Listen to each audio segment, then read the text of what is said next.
I am not going to give you a long preamble today.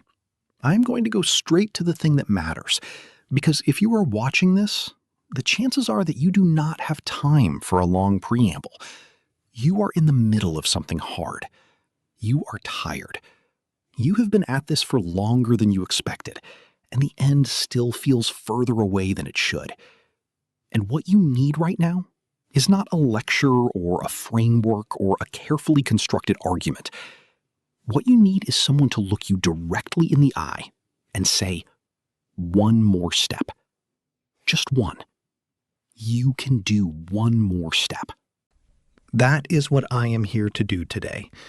But I am going to do it through three people who took their one more step in circumstances so extraordinary that your hardest day will look different on the other side of hearing their stories. Not smaller, different, framed, given context, placed inside the long human tradition of people who were absolutely certain they were done and were wrong. Welcome to Motivation Daily. Think about Louis Zamperini, an Olympic runner and World War II bombardier who, after his plane was shot down over the Pacific Ocean in 1943, survived 47 days adrift on a life raft with two other survivors, without food, without fresh water except what they could catch from rain, circled by sharks, strafed by Japanese aircraft, burning under a tropical sun. He arrived, barely alive, skeletal, having survived the unsurvivable, and was captured by the Japanese Navy and spent 2 years in prisoner of war camps under a sadistic commandant who made it his personal mission to break Zamperini specifically, to force a public confession that America would use as propaganda, to destroy the spirit of the Olympic athlete who had become a symbol the commandant found intolerable. Zamperini refused. One more day, one more refusal, one more moment of choosing not to break when breaking was the path of least resistance. He came home.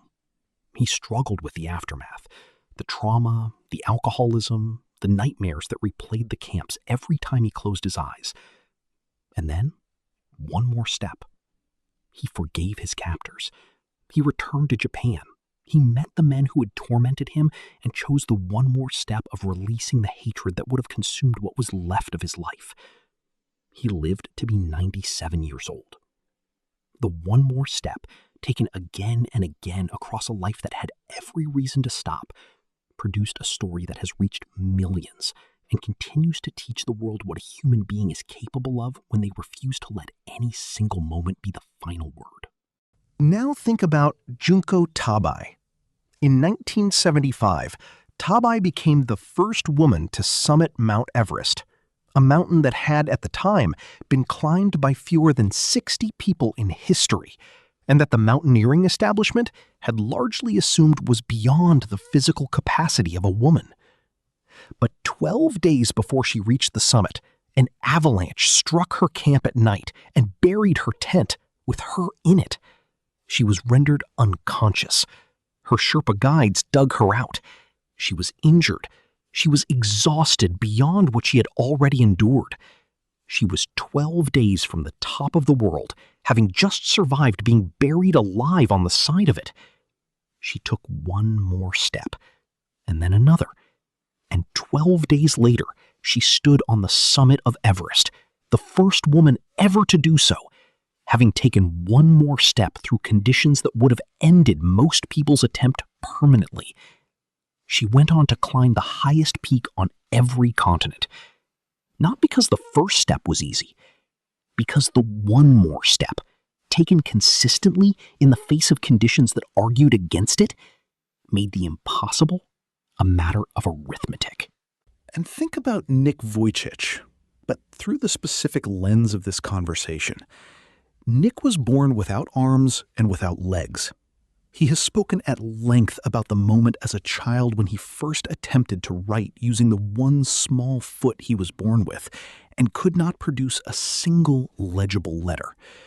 The frustration of that moment, the specific, crushing, tears on the page frustration of a child who wanted to do what other children did and found his body incapable of it. It was a moment that could have defined the upper limit of what he was willing to attempt. Instead, he took one more step. He tried again, and again, and eventually he could write. And then he tried to swim, and eventually he could swim. And then he tried to type, and to drive, and to speak in public, and to surf, and to travel the world, and to speak in front of millions of people across 70 countries in a body that his culture had told him was insufficient for the life he was living. He has spoken to over 3 million people in person. He has been the catalyst for transformations in the lives of people who were one moment from ending their story before he arrived and showed them that the one more step was possible. Every single thing he has accomplished began with a decision, made on the floor with tears on his face and a pen he could not yet control, to try again. One more step. Here is what I need you to carry from those 3 lives into the rest of your day. You do not need to see the whole staircase. You do not need the guarantee that the next step will lead to the summit or the shore or the fully realized version of the life you are building.